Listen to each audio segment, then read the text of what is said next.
Marami-rami na palang ating basura, ma. Tuwang-tuwa si Mother, oh. Mayroon na, magkapera na naman siya, oh. Ayan, oh, magkapera na naman si Mother. So, magde-deliver na kami ng basura namin, guys. Kaso lang, hindi doon sa bahay ni Saldico at saka ni Romualdez. I-deliver namin dito sa may container deposit, guys. So hindi kami bodyguard ni Saldico at saka ni Romualdez.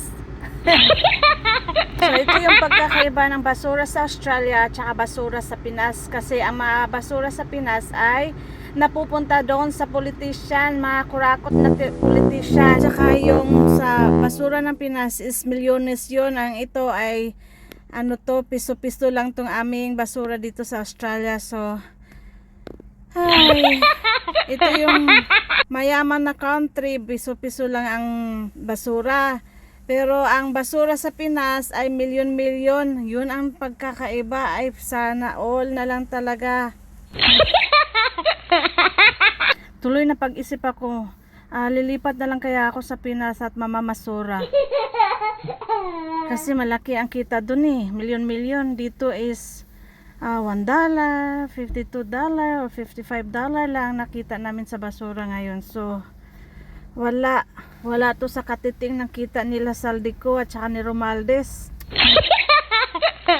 Okay na rin yun, may masaya naman at masayang-masaya naman si Mother. So naghahati na lang kami ni Mother sa kukurampot namin ng basura. So pambili ng gatas ng aking maliit at tag $25 kami ni Mother. So happy na rin ako at happy na rin si Mother. So fights na to.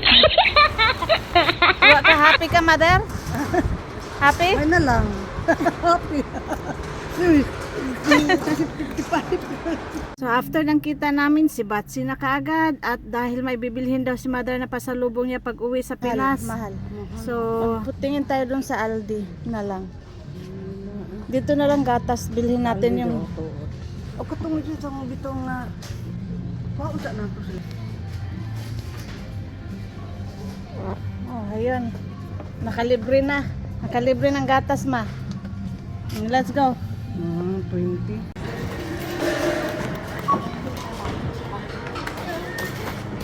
20 na. Bayaran mo. Ano si Mother? May balak pa si Mother na takbuhan niya. Mother, hindi to Pinas, ha? Life is too short, so enjoy.